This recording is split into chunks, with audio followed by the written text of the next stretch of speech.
What's going on, Chicago? Jordan J signing in. Thanks everybody for joining me, culture correspondent for the Tribe, and of course the host of We Real Chicago. Welcome to episode 9. Thank y'all for tuning in once again on tonight. Now, as y'all know, the scene is our way of showing y'all what's happening during the week in Chicago. For the scene this week, I want to take us back to last weekend. V. Harrison, the Tribe's general assignment reporter, and I attended the 25th anniversary fundraiser show for Deeply Rooted Dance Theater last weekend. V is here with me today to recap the show. Everyone, welcome our general assignment reporter. V, what's going on? What's going on? How y'all doing? We're doing good. Glad to have you, of course, V, the Tribe's general assignment reporter. So if you don't know, Deeply Rooted is a Chicago dance theater that's grounded in Black dance and storytelling. Saturday was a celebration of what Deeply Rooted is and what it has become during its 25-year history. There's definitely something about dancing. When you see it, you feel connected to it. Just watching how precise the movements are, how detailed. We'll probably never know how much work really goes into the preparation for something like this. You've been covering the dance studio, and I just recently read your article that was published on the Tribe. Can you just talk to us a little bit about just the trials and tribulations a dance theater like Deeply Rooted has gone through during COVID-19? Absolutely. I mean, in covering the story, I spoke to their dancer, Dominique Atwood, who is also their operations manager there for fundraising.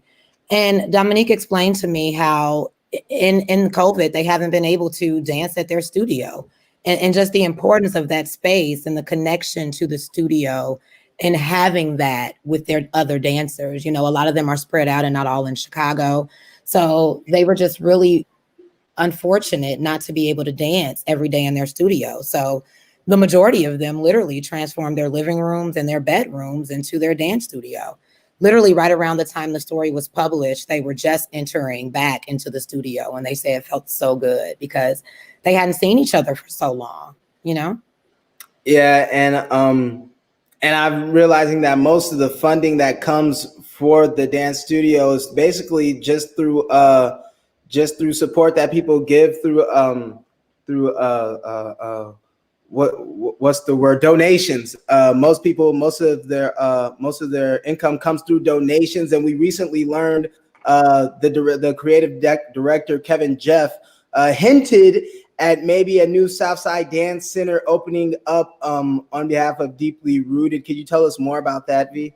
Yeah, so apparently they got some grant money from the Logan Foundation and the Artworks Fund, and they're hoping to do some special things and open up some spaces on the South Side, which is really important, you know, Rome J, because it's really important that they have that space in their own neighborhoods. It's really important that even through COVID, they thrive. A lot of them haven't been able to perform due to cancellations and capacity limits in theaters.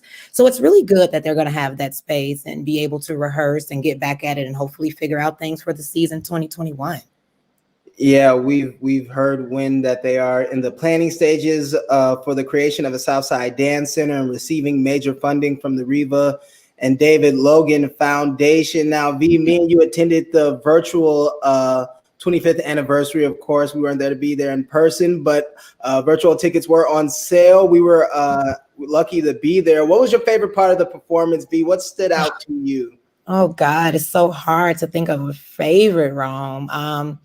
But you know what? Just the entrenchment of Nina Simone. I was just so elated by that, you know, and hearing the quotes and watching them dance. Dance is very spiritual, you know, and connected to Black communication and our cultural roots. And when I heard the Nina Simone quote, when you are an artist, you are responsible for being an artist of the times, and just watching them dance to that. And then they threw in some Jay-Z story of OJ, which is a cultural piece in itself, you know, that Jay-Z did. So I think that just the music and the stories that were told throughout the entire night is so hard to pick my favorite. But I just think it was beautiful. And to see our culture in movement, feeling that free, it's just a space of healing, right? something else that Dominique Atwood talked about in the article. Dance is healing. It is their way of communicating. So they are so grateful to have the Logan Foundation pour into them, Rome, and they are so grateful for anything that comes their way in the future, because they definitely have a bright future. And I'm so excited that things are looking up for those dancers at Deeply Rooted. Now, playing in the background was a clip of When Men, a piece choreographed by our next guest, Joshua Ishmon, the tribe's general reporter, V. Harrison. V, is there anything else you'd like to add? How can the people stay in touch with you and everything? Oh, please. For sure. You can find me at The Tribe. You can email me any news tips you have at v@thetribe.com. And I am here to tell all the stories that are out there and change the narrative of Black Chicago. All right, wonderful. We want to thank V for stopping by. Thank you so much, V. Sure. Night, y'all. All right, wonderful. So thank you for coming through, V. And now I would like to welcome our next guest, Joshua L. Ishman. Joshua is a company dancer, rehearsal director, and choreographer at Deeply Rooted. One of the portions of the show, When Men, which we just saw a clip of, was choreographed by Joshua. And we'll get into that in a bit. We'd like to welcome Joshua. Joshua, what's going on? Welcome to the show. Peace. How you doing? Pleasure to thank you so much for having me, Ron. Oh man, glad to have you. Congratulations to you and the entire Deeply Rooted team. Now, Joshua, can you tell us more about who you are for those that don't know what you do? The floor is yours, please. Oh, sure. So my name is Joshua L. Ishman. I'm originally from Gary, Indiana, but joined Deeply Rooted Dance Theater back in 2007 and have been with the company ever since. I was beautifully trained by the organization and have risen through the ranks to become now rehearsal director, as well as a company dancer and a part of its artistic team. And so it's been a pleasure over these 14 years, almost. This is my 14th year, just dancing and growing through the organization. Now, in New York would be considered like one of the best places for studying dance, right? And Chicago too has its own, rich and vibrant dance community and Black-owned dance companies like Deeply Rooted and, the Joffrey Ballet. Can you tell us why you chose to come and learn here in Chicago, Joshua? Absolutely. Back in 2005, Deeply Rooted was celebrating, was performing at the Harris Theater. And it was the first time in my life that I ever saw dance that caused a viscerally emotional reaction. And so it was that thing of, I didn't know, as much as I had been dancing my whole life, I know that dance could make me feel that. Right. And so I was very clear from that point on. I was like, that's the organization I want to work for. That's the kind of dance that I want to do that can make people feel differently than how they walked in. Right. And I'd actually like to transition and talk about COVID-19 and its impact on DRDT and just how you guys have been just facing the different challenges. I read V's article, and you guys recently, you've been practicing, dancers have been practicing in their homes, and you guys just started practicing in person, maybe at the beginning of October. How challenging has it been doing what you do in times like these, Joshua? It's always a challenge, but if dancers are nothing else, they're extremely malleable. And we will always, no matter what, figure out how to be able to do what we do and share in our art with other people. And due to the brilliant leadership of our artistic director, Nicole Clark Springer, as well as our creative director, Kevin Aiga Jeff, and Gary Abbott, our associate artistic director, Nikki just took over the company as artistic director, and she was very adamant that no matter what the challenges are, we're going to rise above them. And so we'll do a couple of weeks of virtual rehearsal. And when we get into the studio, we have a very concentrated and truncated amount of time in order to do this work. And we got to abide by these COVID restrictions. And we can't hug each other like we normally like to. We can't just kind of be all in each other's space as dancers or just really, physically loving people.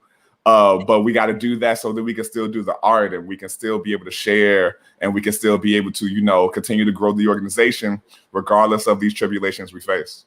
Now, Joshua, you choreographed a piece, When Men, which we showed a brief clip of it earlier, which performed on Saturday. What was the inspiration behind creating that piece, and what message were you trying to communicate?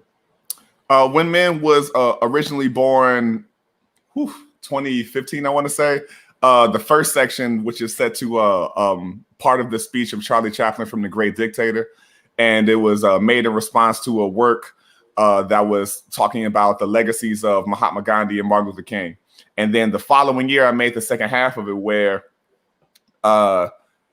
it was days after the murders of Philando Castile and Alton Sterling, in which I was in a very, very deep depression based on, kind of just not knowing where I stand as a Black man in the States, and knowing that as a young Black man and all the benefits as well as challenges that come with that, not feeling like I always had the grace to be able to be a whole person, not being able to feel all the emotions that I want to feel or share space with other men the way that it's allotted to other people. And so I just When Men became this idea of when men love, when men care, when men hug, when men laugh, when men share. And so it was this space where I wanted to just give the opportunity for guys and the audience to be able to see men just be complete with other men. That doesn't imply any other context beyond just being able to share as whole people. Wow, Joshua Ishman here with us, choreographer for Deeply Rooted. Joshua, I'd like to give you the floor for maybe a minute or two. Anything you'd like to say, your last words, whatever you like to say, the floor is yours, please. First of all, I want to thank the tribe. I want to thank you for allowing me and Deeply Rooted to be able to have this space to share. Thank you, everyone who came to our 25th kickoff of Beyond Dance on Saturday. And look out for more projects that are coming. We're currently working on a project called The Black Edition.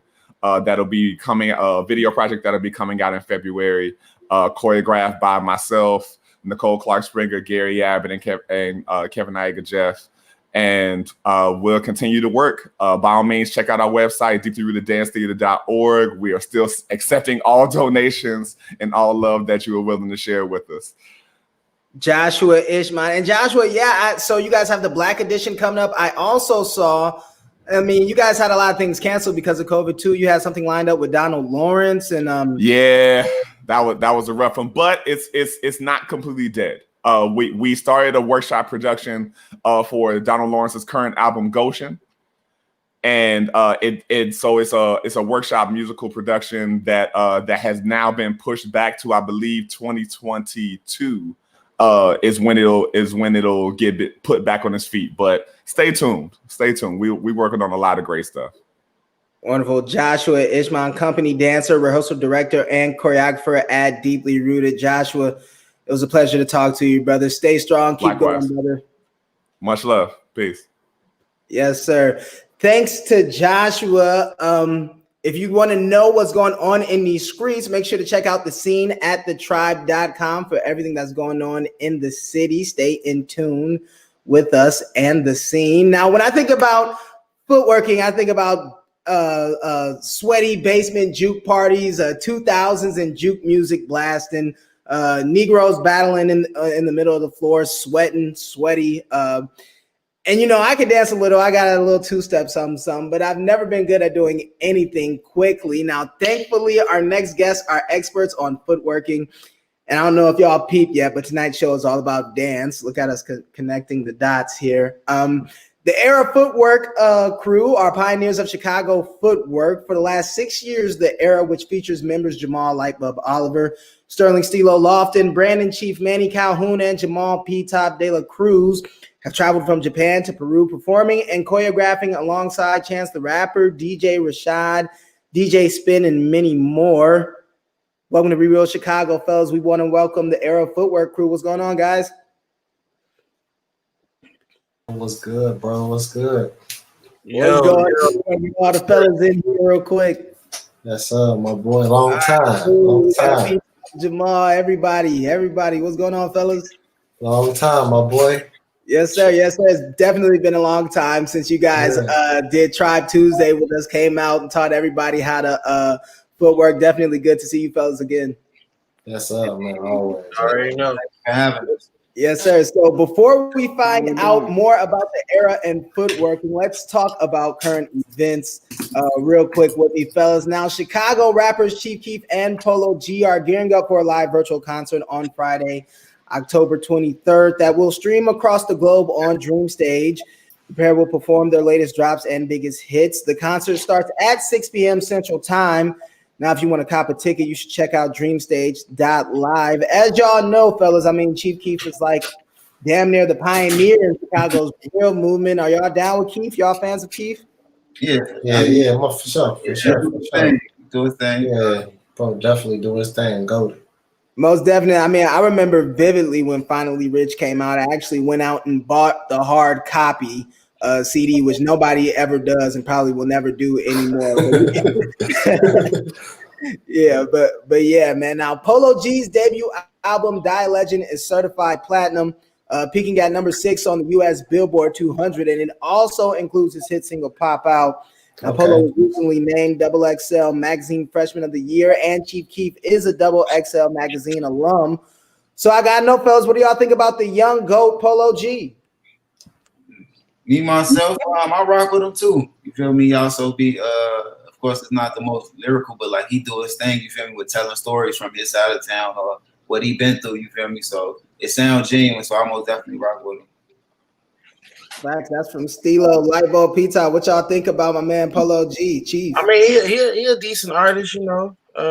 Some of his songs catchy or whatever, you know. He be having the party teed up, for what I hear. Lightbulb, would y'all ever have y'all ever footwork to any Polo? I think it really ain't to footwork into like to more so like regular music, but I definitely rock with what I'm saying, all his music that come out for sure. Definitely all his recent releases definitely was hot, and definitely in my rotation on a day-to-day basis when I'm moving out in the city. Now, it looks like we lost Manny. I hope we can get him back because I want to get his thoughts on this next topic. We love to see our people giving back, especially in these times. Last weekend, G Herbo and comedian and rapper Nick Cannon joined the Feed Your City Challenge in Chicago to provide free groceries to people in need. According to the Sun-Times, the group, which also included producer No ID, NBA player, and Chicago native Jabari Parker, passed out about 95,000 pounds of food. The challenge was founded by veteran NBA player Ricky Davis and Suave House Records CEO Tony Draper. The organization visits cities across the country and has provided groceries and PPE, personal protective equipment, for communities in need. Guys, I have to say, have you guys have been peeping what Herb and the other pretty much notable celebs been doing in the city? You gotta kind of tip your hat off to them, no doubt. Yeah, for sure. Yeah, it's always good to see other artists in the city trying to do the work that needs to be done out here, because a lot of the times, just the larger powers at hand, just don't do enough. We got to get out here as artists, as dancers, to do what we need to do, to provide resources to the people that we feel need. Facts. Now, Chicago designer and Fat Tiger Workshop co-founder Vic Lloyd is dropping a new shoe with Adidas this Saturday. Let's take a look real quick. Oh yeah. Now, I know that the Era, y'all mess with the Adidas. I see y'all rocking the kicks all the time, the classic shell toe kicks all the time. Sure. What y'all think? Y'all gonna cop these, man? For sure. Them look nice. Them look most definitely look nice. Yeah, them definitely was hot when I said. Yeah. I couldn't get a full view of them right here, but like I'm gonna check them out and see what they look like, man. We show love to everybody, you feel me? Like anybody doing anything, like Rello, Sheila, Rashid, like if they got a collab that's monumental, we pretty much make it our put it on our agenda to grab, you feel me, and show love, you feel me? Because we are connected with these people in a way, so they know what we doing. We want them to support us and what we do, so it's just vice versa, and they go back and forth. And we want to welcome back Chief Manny. Chief, what's going on, brother? How y'all feeling, man? Sorry, I'm like in an Uber right now, headed to a screening I got to do, but pardon my connection and probably the way I'm talking. But thank y'all for having us here. Feel good being here. Oh yeah, no doubt, man. At least you look like you social distancing responsibly. You know what I'm saying? Right. Yes, of course. Got my hand sanitizer in the purse. Or should I say the merch, the man purse? Facts. So fellas, speaking of shoes, what's the best shoe to footwork in? What's like the worst kind of shoe to footwork in? Manny, we'll start with you, man. What's your go-to shoe to get busy in? I switched it up recently. They used to be black ones, but then like the world kind of shunned black ones. So the Jordan ones, the lows to be more specific, that's kind of been like the thing that's been real good. They're real light on the feet. They got a nice flat bottom. Yep. They kind of the best go-to as far as shoes to footwork in. But the worst shoes are probably shoes that's like Air Max 95s. That's like real bulky at the bottom. Some shoes that's like some Vans or some Chucks. Those are like the worst shoes to footwork in. Betty said he likes to step in the black ones, also known as the hit of licks. Okay. Look. It's a reason I took to those. Like some of the first people that won King of the Circle won in some black ones. So you got somebody like Q who danced in black ones that I saw who was a legendary. You know what I'm saying? Who was a legend. You got somebody like AG who also won King of the Circle with some black ones. Low top too. Yeah. So for me, it was just kind of trying to take in that energy. It wasn't just because I wanted some black ones, but you know, that's kind of the reason why for me I kind of footworked in them. But you know, since the world kind of is Facts. Upside down. Hey, P-Top, I seen you dancing everything from Adidas to J's, man. What's your go-to for stepping, man? Oh, well, if anything, it was always Jordan. Like, it was mostly Jordan. Like, my favorite Jordans back then would be the Retro 6s.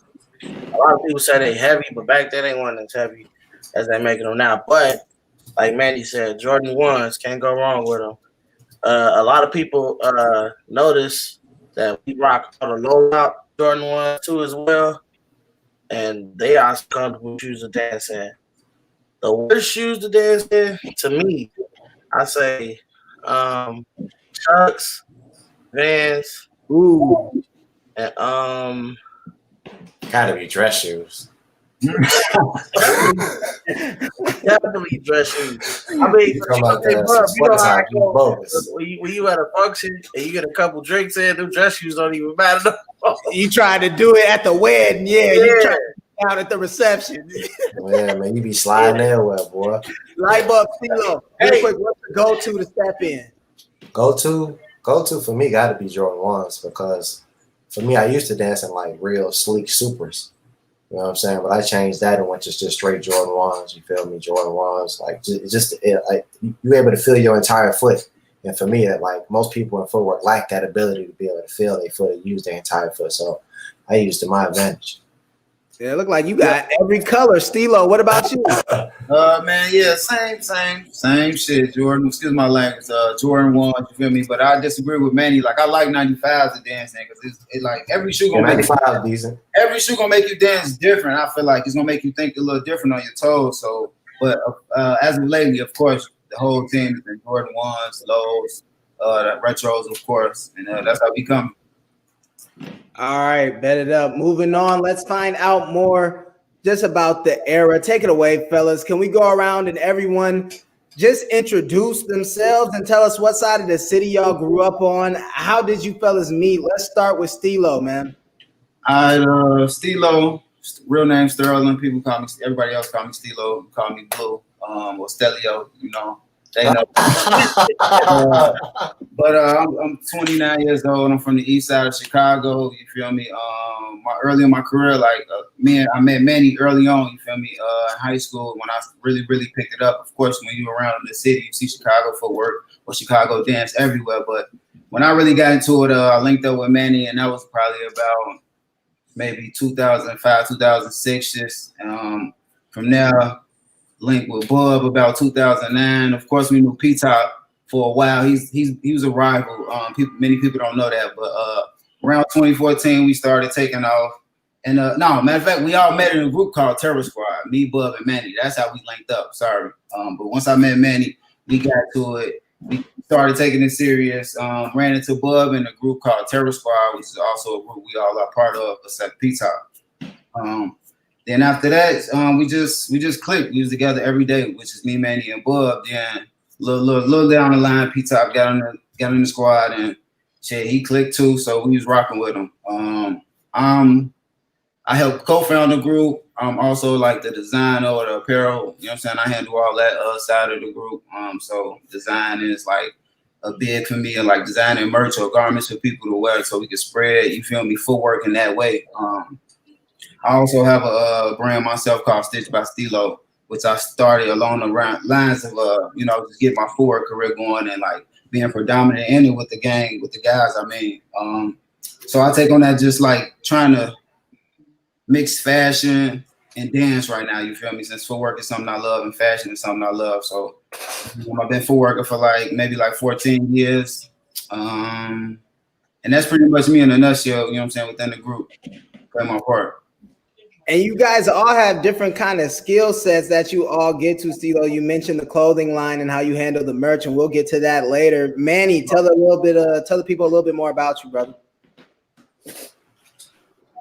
Yeah, for sure. Like Stilo said, started footworking back in 2005, and then we decided to join Terror Squad. While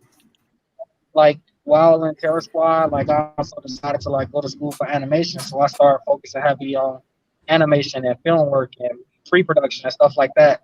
And as that was going, Bub and I kind of was talking about creating a footwork documentary, and that's something that we later down the line, once we started the Era, we kind of connected with one of our other partners, Will's Glasby, who's not on the phone, and we kind of set out to create this documentary. So currently, I'm co-directing feature-length documentary on footwork.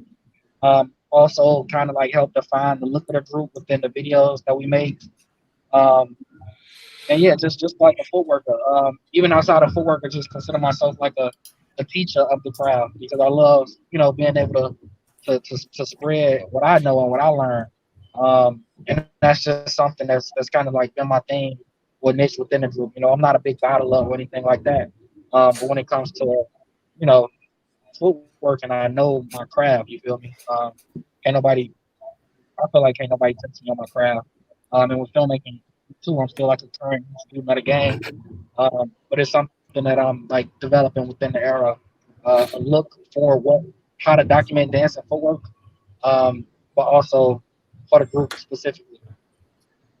Yeah, and hey, look, P-Top, take it away, man. And I tell you, the people love it, because me personally, I never seen a big brother, a big man move the way you do, bro. It's mad crazy. P-Top, take it away, bro. Who you are, where you from, everything. Well, my name P-Top.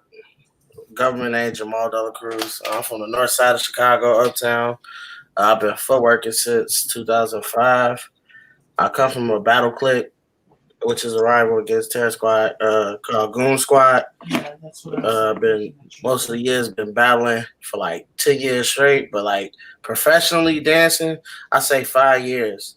So how I got into working with Bub and them. Me and Bub did a movie scene with Al Pacino. It's a movie called Manglehorn. We end up meeting each other at the airport. Didn't even know we was gonna bump into each other. Since we took that flight to Austin, we've been working since then. Bub had a lot of ideas. I had a vision, to work and push footwork and forward.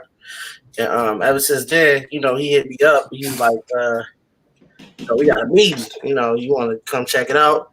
They had an idea.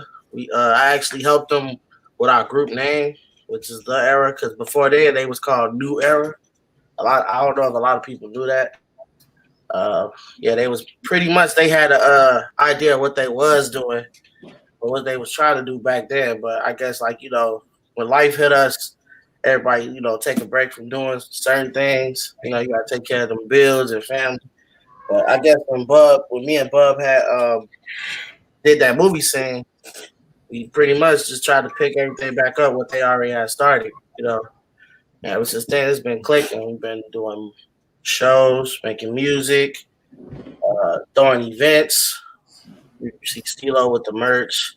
I'm also an event coordinator. I have an event called The Ring, which I came up with for young dancers in our community in Chicago, where they can have an outlet to battle and win awards and et cetera, et cetera.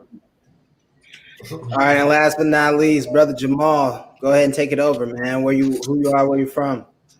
Man, what's good, man? I'm from pretty much. I'm from like the southwest side of Chicago, like 63rd area, man, like by Troy, Albany, and all that.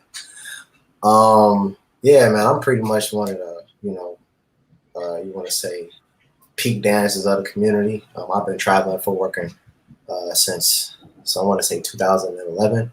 I started with DJ Rashad and DJ Spin, going on the Planet Mood tour, and from there it just took off. I just started taking my opportunities, using it to my best advantage.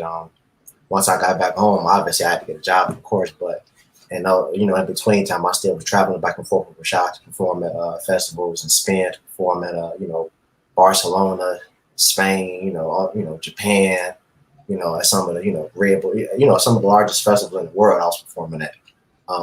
And when I got back to Chicago, it just was like, okay, let's just pick up the pieces and keep it going. Like P-Top said, it was funny though, because like I say, P-Top was a rival. So when I saw him at the airport, we almost went at it, like full-fledged battle. You feel me? At O'Hare on our way to the port. You feel me? But we had to keep it cool. You feel what I'm saying? Get that to see where his head was at, and his head was in the same place I was. So we just started sharing things. You feel what I'm saying? Start looking out for one another as far as like seeing what dance is needed as far as business wise. Like, okay, we out here, we by ourselves, we looking over contracts. Let's figure out how to do it ourselves. We ain't got no manager. We're gonna manage ourselves then. But we took that same concept and brought it home to the team and established it without what we already had here in Chicago. And we met Wills. I mean, our homie Wills, who ain't he a big part of our team, man. That's our homie. Shout out to Wills. Most definitely. When we brought him into the fold, everybody met. We started building factions with the team, a management part, a film part, and and it just went from there as far as just creating content for footworkers, though. Pretty much just giving footworkers a voice and recreating just what a dancer actually is. Dancers aren't just background dancers for other artists. We are the show. So we took that as a mantle and just rolled it out as far as, as hard as we could. We was dancers doing music festivals, doing Pitchfork, you know what I'm saying? And that transferred into us right now on music. So we doing festivals in Eau Claire now. We meeting, shout out to Pete and Cottontail, man, a part of, Chance and the crew. Like, we even seen him at so many festivals around the world. It's hilarious. Like, just pop up. We doing the same festival he doing. But we dancers, though. You know what I mean? Doing our own music at a music festival, though. So, like, that type of vibe has happened. You know what I'm saying? So, and it's been fun doing that. And, over the past, I want to say 3 years, we started a not-for-profit called Open the Circle. And that's been the cream of the crop. And I'm a part of that with my friend, Wills Glasvigo. And we started with his other friend, Drew Alt. And we just been rocking ever since. And that not-for-profit is it's an arts, music, and education not-for-profit focused on providing resources to those different pieces and factions in undeserved communities. And we've been doing that for 3 years. So we have a summer camp that we were running for 3 years. We partnered with a lot of the different Southside dance groups in Chicago, some of the top groups like Empire, bringing out talent who you see right now on the screen now. We're talking hundreds of kids, new kids that are coming to the footwork community, and they're learning not just about footwork, they're learning about the DJ aspect of it, the film aspect of it, the fashion aspect of it, and also about the legendary people that help foster and create the culture as well. So they're getting all of these different things inside of this camp. And over the past 3 years, we've been able to see them grow. Most kids, you're not gonna get it that first 3, that first year, but we starting to see the progress over year after year, and it's good to see, man. We were able to collaborate with Chance's organization, Social Works, and bring his kids along and bring our kids to them, and it was amazing to see those kids take to it as well. So connecting the different, I want to say geographic areas of Chicago that haven't been really exposed to footwork or this type of teaching of footwork was amazing to see. And it just leads to what we're doing right now, with the Era Footwork Crew is, just furthering that mission, even beyond what Open Circle is doing, which is what we're doing right now today. Just now joining me is your boy Rome J. I got the Era Footwork Crew in here. P-Top, Jamal, Lightbulb, Stilo, and Chief Manny. The fellas join me here today on Real Chicago. So, I mean, you guys basically grew up all over the city in different parts of town.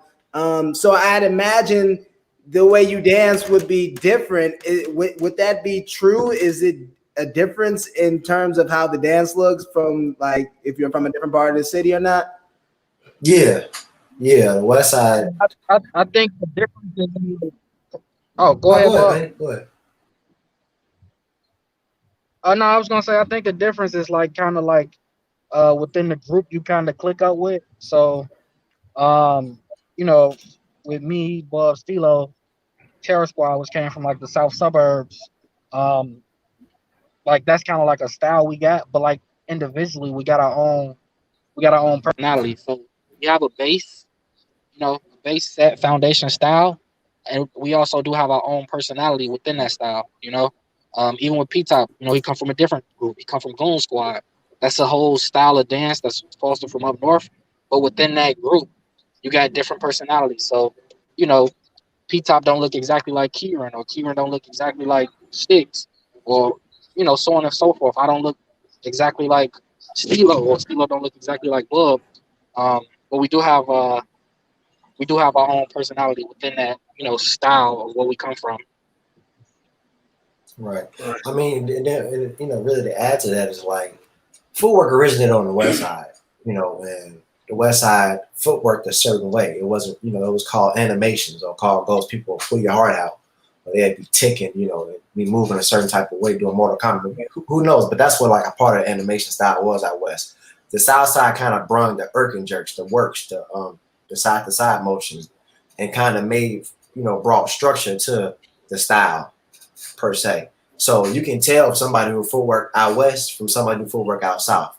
And then it expands to the East Side, and it expands to the North Side. You know what I mean? So you can tell from that point, but each group does have their own individual style, but they all branch off from these different, I want to say, pillars that originated the forms.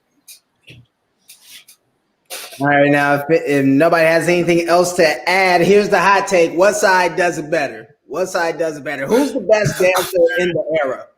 Come on now.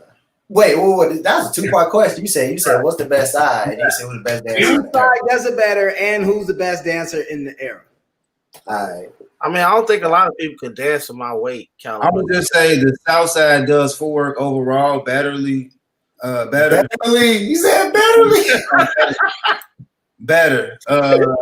But between us, we all like on our own level within footwork, and we all like been on this path for a minute. So it's like we are being considered like the goats of our days and goats of our time or whatnot. So I mean, we get down, we battle.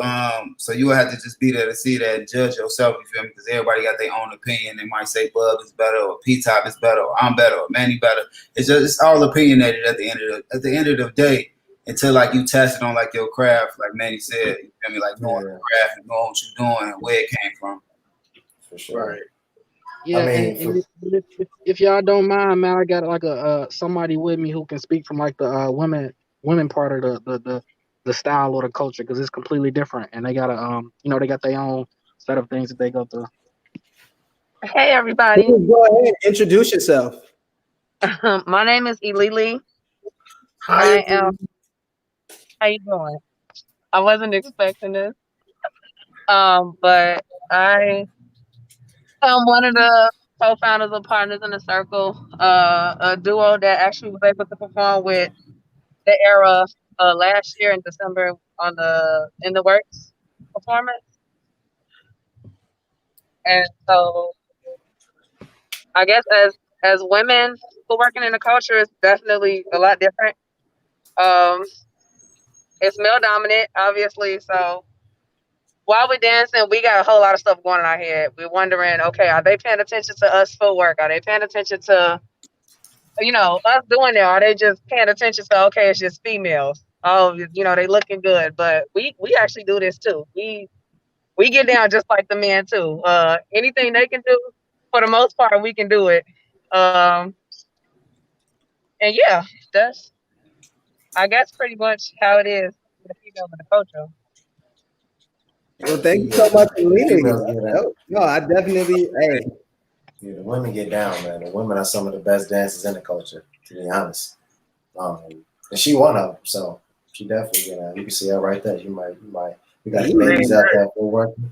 You know what I'm saying? So I mean, but honestly though, yeah, like I said, like for me, I feel like the South Side, and that's just my personal opinion. I feel like the South Side does it better. It's a whole lot of factors in for me.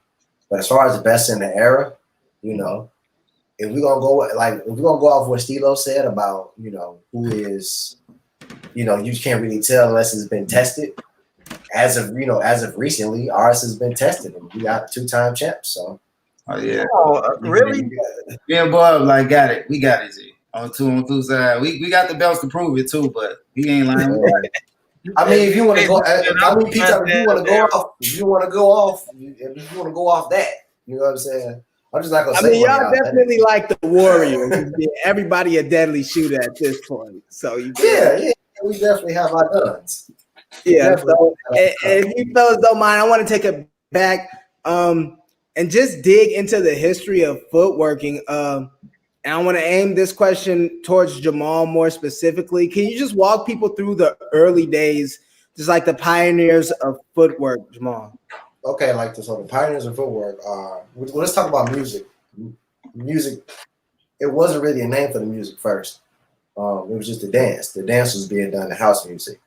It wasn't until people like RP Boo, DJ Rashad, DJ Spin, Gatman. Not Gatman. Traxman and DJ Clint wanted to make music that mirrored their dance. Most of RP Boo.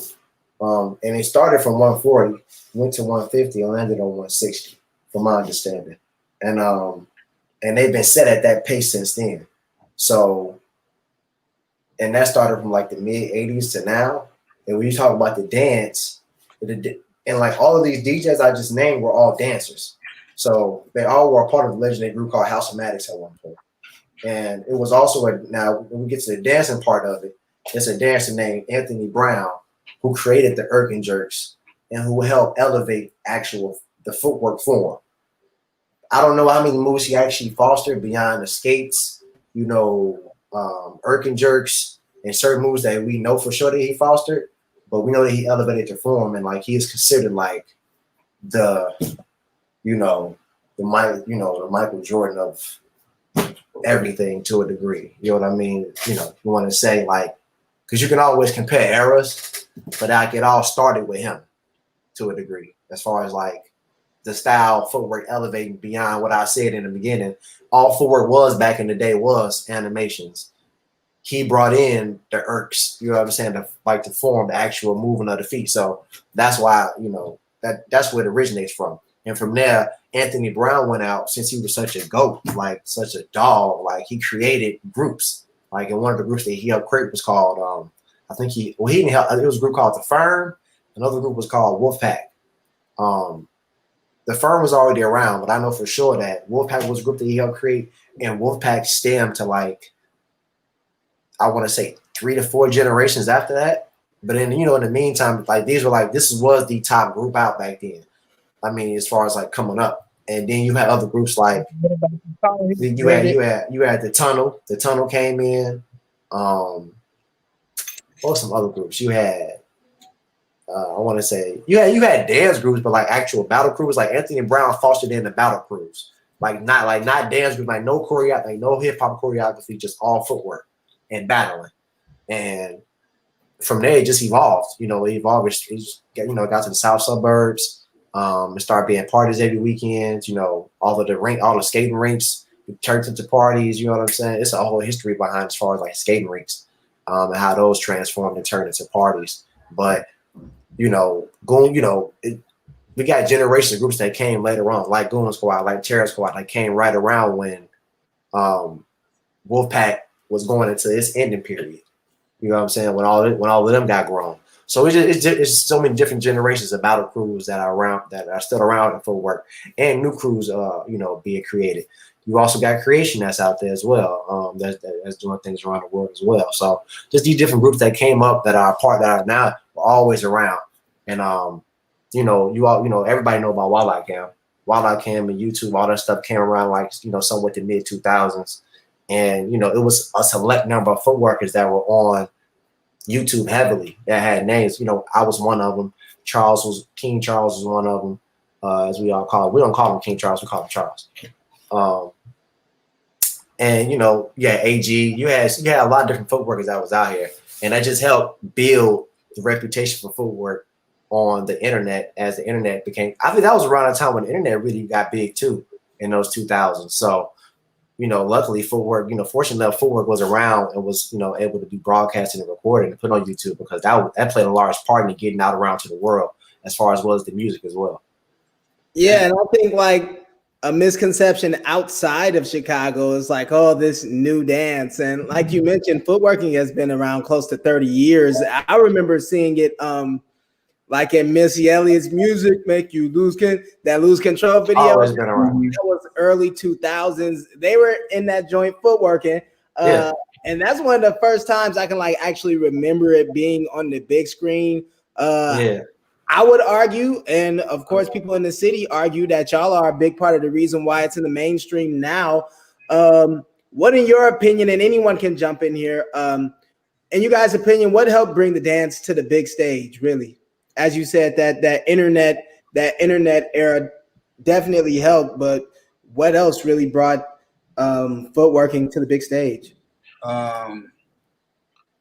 It was the internet, but it's like people like us who like stuck to what we love doing and like knew we could like make something out of it. And I just believe that's it. You feel me? Because I don't feel like Chicago has ever really well, I ain't gonna say they never, but like people don't know how important or how much of a culture footwork is. They, like you said, they think it's just a dance or whatnot. But this is really a culture that you can pass down from generations as you see. So just I feel like it was just people like us standing on the grind. You feel me? Like knowing what we got. And knowing, you feel me, we can show the world, like everybody can connect to this no matter where you're from. And if like you immerse yourself in the culture, like, you know, footworking is written within Chicago. This is what I want to say, just to piggyback off what Bud was saying. It's just like, to me, footworking is like a tree. You feel me? And like, it's up to you to like, no matter what branch you grow on, it's like up to you to like kind of get to the root of it and like know what's what and know who's who. You feel me? And that's why I want to say like M. Brown is like, specifically special within the culture, because even the people he taught, which were the people who like went out and made these other groups and it just spread how it spread. But like I said, it's just people like us who just stayed on the grind and know like the youth in Chicago especially need something like this to like just use it as an outlet or use it as a, you know what I'm saying, their favorite hobby or whatever they want to do within the culture, because it might not be dancing. It might be filming or designing or putting together something or managing. So it's just like taking people like us, taking the skill and like passing it down and spreading it at the same time. I just want to pick up on what Stilo left off, because a lot of that is exactly what we did. But it's also, you know, you also got people that's outside of the culture that feel like they looking for something new, want to see something new, and that's when like footwork becomes exploited. So it has been exploited. Like I mentioned, is to kind of really, you know, hold true to the roots of what we from and represent, you know, where we come from and how we see it, as opposed to somebody coming up like, oh, look, I discovered this new music and it's something that's been around for years. You feel me?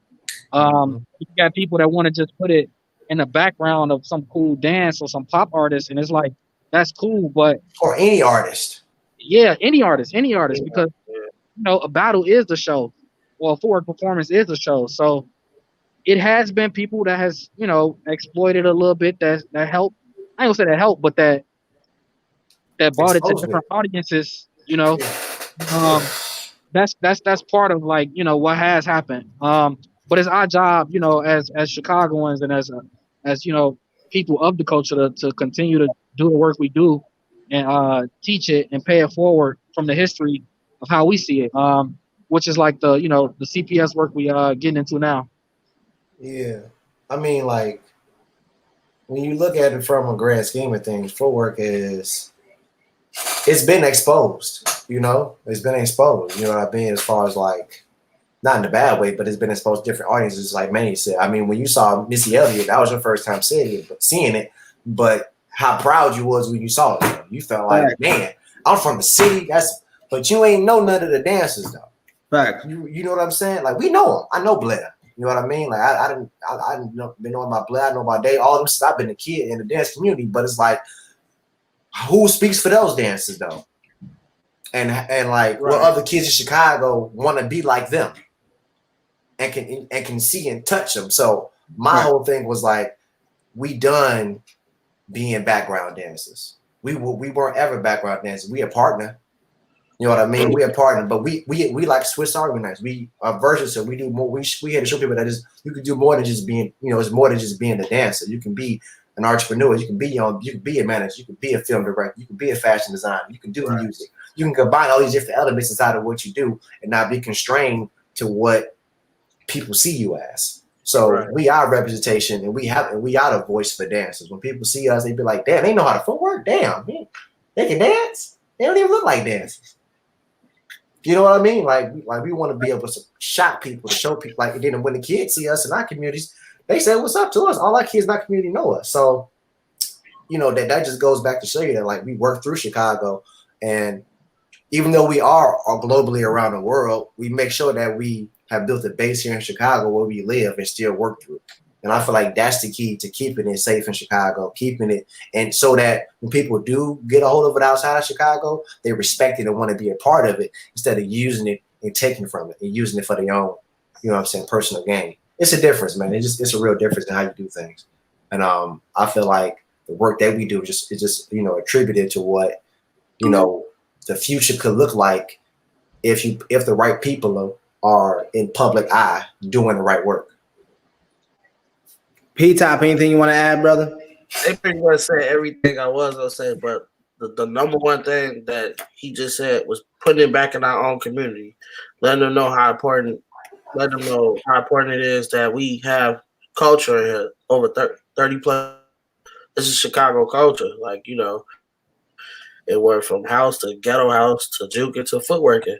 So it has its different levels, it has its different peaks, it has its different generations on how important it is or how big it is now to the world. So, like, you know, that's one thing different about us. You know, a lot of people, they get big, you know, they go out the country, they go to different cities, they base somewhere else. Unlike us, like, you know, not knocking them. Unlike us, we wanted to make sure we put it back in our community. Like Bub said, we teaching the Chicago Footwork Camp in different dance groups. We want to let them know how important it is, you know, to footwork and dance to the community, to home. Like, this is our outlet. This was our escape route. This was our therapy. Like, you know, like, yeah. So, and when y'all perform, it is more than just dancing. In the works is the Era's touring dance project. It tells the history of footwork and issues like police brutality and more. I want to say congratulations to you guys for the virtual performance at Lollapalooza this year. Oh, yeah, bro, that was big. Oh yeah, most definitely. And I wanted to ask, why was it important for y'all to add narration and shine a light on these issues in your performances? Let's start with P-Top, man. I mean, a lot of people don't have like leaders or people that's gonna speak up. So, like, you know, us being dancers, we got a voice in the community. You know, like, we ain't background dancers, but we also care about what's going on in the neighborhoods. We also care about what's going on around the world. It affects us. It just don't affect that one area or just that one person, family who got lost in during a police brutality or just being, you know, going through racist situations and stuff like that. Like, you know. Before George, if anybody else wants to comment. Yeah, just real quick. You know, a lot of the times as dancers and as footworkers, we express ourselves through that dance. But a lot of times that dance isn't like understood or it's not translated to different medium. So, you know, you could walk around and listen to music and understand somebody else's struggle, but you can't really walk around and, you know, hear dance. So one of our things was to, you know, take our experience as dancers and talk about them in words. So that as a dancer, you know, you feel our energy, but you also can, you know, you could live with us in a different form. And that's kind of like one of the things we you know, we feel like we was just innovating. I mean, but in a way you kind of get, you know, you get these other dancers that are expressing themselves in different ways. More times than less. It's more in a party manner, but there are struggles, as a dancer, of not getting paid as much, or you know, making sure you practicing enough and things like that. That we don't feel like some of the mainstream dancers are talking about. So that's just another layer of expression that we've been able to successfully execute Yeah, within the show. yeah, yeah. It's just like basketball. You hear rappers talk about anything else, like we strive for the same excellence through dance. You know what I'm saying? Especially through football. That's a competitive sport to us. You know what I mean? Like that is how we want to present ourselves and strive to be the best at what we do. So we just took that and chose to write lyrics about it. We on stage for an hour. We got festivals hitting us up like, hey man, can y'all put together an hour set? Y'all asked the dancers to do this, right? But hey, it's all good. We're gonna figure it out. But in figuring it out, we came up with this thing. You know what I mean? And like it worked for us. You know what I mean? And we continue to get better at it and better at it. I actually can't wait for any new stuff. Because like that's really gonna surprise y'all. Like this show is just a basis of what's to come and like, what you can do with dance in your own way. Like you don't have to do what everybody else does with dance or does with music. You can do what you want to do with it, and it can work for you in your own way. No, that's dope. Y'all pretty much summed it up, Manny, with the innovating. But I feel you feel me. Like it was just something we thought was along our path. You feel me? And we did it. Like man, we executed it, and I feel good every time I listen to a song. And can't wait for y'all to hear the new stuff, like Bob said. Yeah, that's gonna be fun. And Stilo, we'll start with you. Hey, look, the Rona is, you know what I'm saying, it's causing havoc all on everybody's plans this year. How have y'all adapted during this time? Congratulations on the virtual Lollapalooza performance, but Stilo, how have you guys been able to adapt during Corona? I mean, like you said, it has shut a lot of things down. Performances, meetings, greetings, and having that person-to-person feel when you see footwork is like kind of important. But like we've adapted and we got with the virtual thing just like everybody else. So like Manny said, we're working on work with CPS, teaching virtually. And just like we have done workshops with Wesleyan University. It's just like we just trying to ride this wave and feel the wave out, just like everybody else who has to adapt to these times. All right, now I wanna get into some individuals because all you guys do different things, like we said earlier, and it seems to just kind of come together as a well-oiled machine mechanism. Manny, you work behind the camera too. How did you get into filmmaking? If you could just tell us a little bit more about that. Yeah, sure. I think like my first experiences with filmmaking was when I got a camera back in high school. Stilo probably could tell you I was like shooting little commercials. I was always filming our footwork practices and dance practices. And from there, I kind of got heavy into art and, sketching and drawing and kind of like, the planning of, that's what I kind of went to school for. And it just kind of, continued to develop and grow from there. Seeing how I could put things in a perspective and tell my story through film or through drawing or through art. Even with dance, has just been my thing. And that's how it kind of started. All right. And Jamal, you founded Open the Circle. Can you tell us more about that? Oh man, like Open the Circle is just, I was looking at footwork, all of us was, especially me and was like, man, what does footwork need? What are the, what is it missing? We all say we want footwork to reach that hip hop level. That's every coach's dream, but we are coaches. So it's like, what do we actually need? So, putting a focus on women, putting a focus on children, putting a force on economic resources, and, being able to provide these dance troops with economic resources too, and creating a platform. Those became the things that we saw a need for, being able to tell footwork story finally, through film. A lot, motion picture film is that. So, I mean, for me, it's just like, that's what Open the Circle's mission has been, just to really uplift footwork in every area from just taking a step back, seeing what's needed in every area of it, trying to focus on it, and use all the connections that we got. I've been buzzing around the city for years now, man, footwork, and so I know some of everybody. So it's all just a matter of me just reaching out, trying to connect with people, and trying to allocate resources in the right area so that things can happen for footwork per se, and then after that, furthermore beyond footwork. All right. And Stilo, you mentioned earlier in the episode you're into designing. We know you have your own fashion line, Stitched by Stilo, and you put together most, if not all, the merch for the Era. Tell us more about how you got into designing, man. I feel like unconsciously I always had like a sense of like flavor, if you will, or style, you feel me? So it's just been a long journey of like trying to figure it out. And like I did that in my most recent years, like the last 4 or 5 years, like being with the guys. And once I was handed the baton of like designing for the Era, you feel me? I took that on and I saw like, and I also realized like footworking is like a nonverbal way of communication, you feel me? And like, so it's like clothing and whatnot.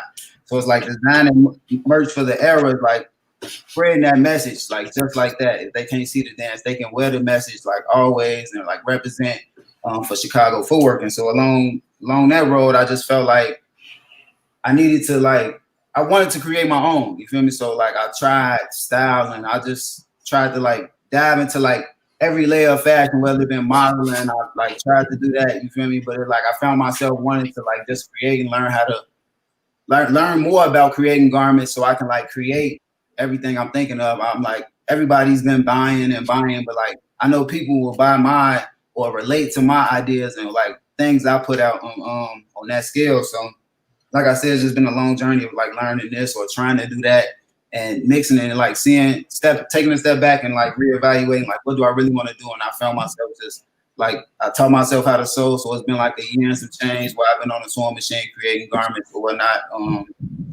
And that's where I found myself now, just like still trying to spread that message for the Era Footwork Crew, but also like speaking to my own message through my eyes and my experiences with Stitched by Stilo.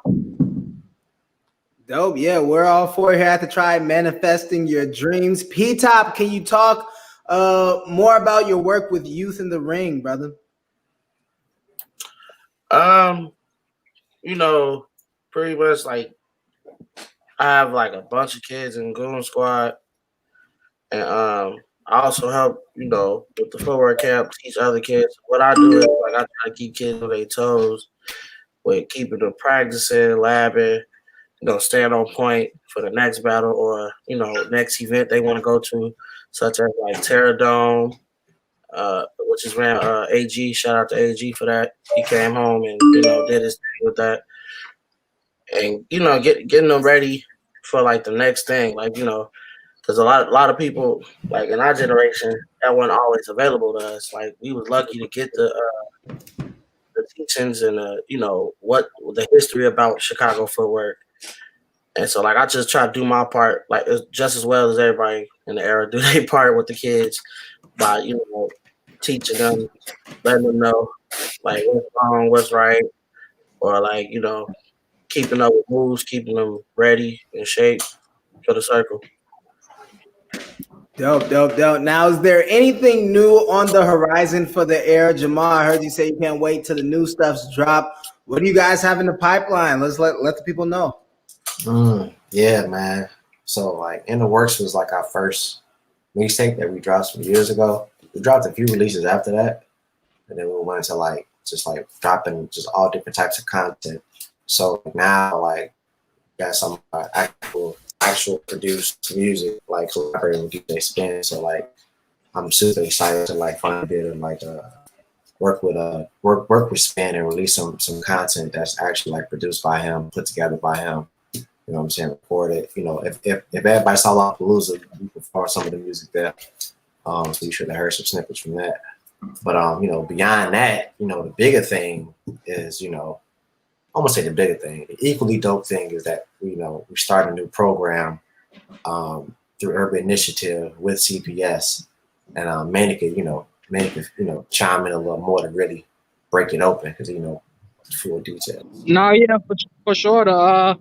The goal with that has been to teach footwork to dance.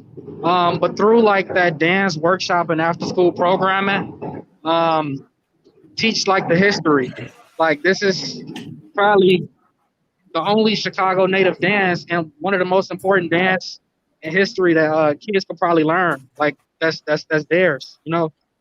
So like through the dance, kind of giving them that history of what's really important to the city. Through like we've been talking about, through the music, through the dance, through documenting, through being just a ex, you know, somebody that's not dancing, that's just spectating. Um, Even beyond DJing and producing, you got producers that don't DJ, and you got DJs that don't produce. So just giving them all that history, where the battle breaks came from, you know, the difference between battle footwork and then performing footwork, breaking all of that down and giving them the knowledge of what it is to be like successful within the footwork community, as a battler and as a performer, or as a, you know, music producer or DJ, or just whatever. It's really something that we yeah, just trying to give back in a dope way. So currently we in 3 schools with the potential of being in up to I think like 6 or 8 schools. So we're looking to really do that programming for the full school year. And hopefully that's something that we able to accomplish. Manny, real quick while I have you, how can Chicago students get involved in what you guys have going on? I'm Oh, you lost me. Somebody please. I mean, what?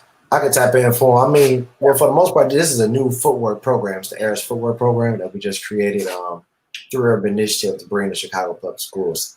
And we have up to 53 schools available, but we have 3 that we already working with. We're up to 8 that will be added to the list. And Chicago kids can be able to gain access by going to their school staff and asking about the program and seeing how to sign up. Any kind of way through email or however form of communication they have right now.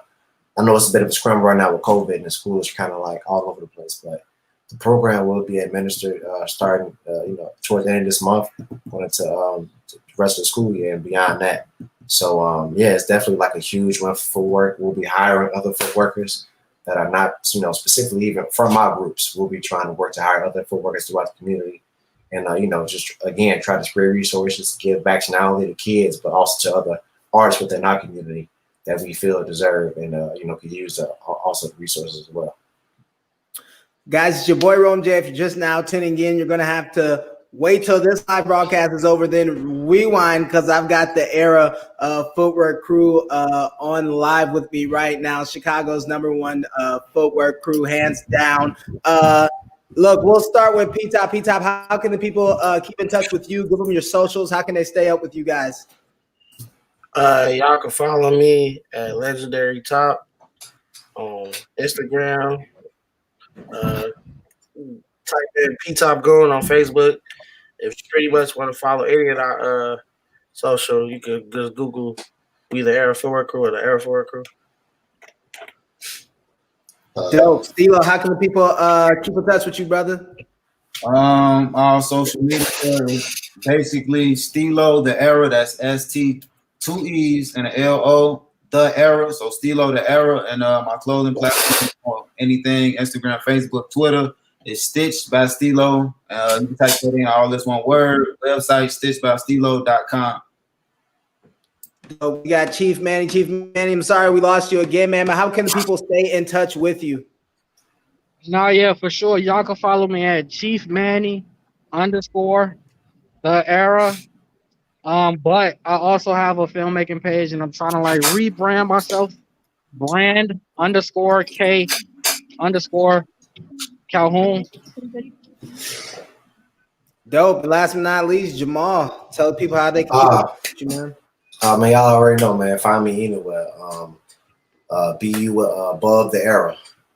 At above the Era on Instagram, Facebook, Twitter. You can find me there. Yeah, man.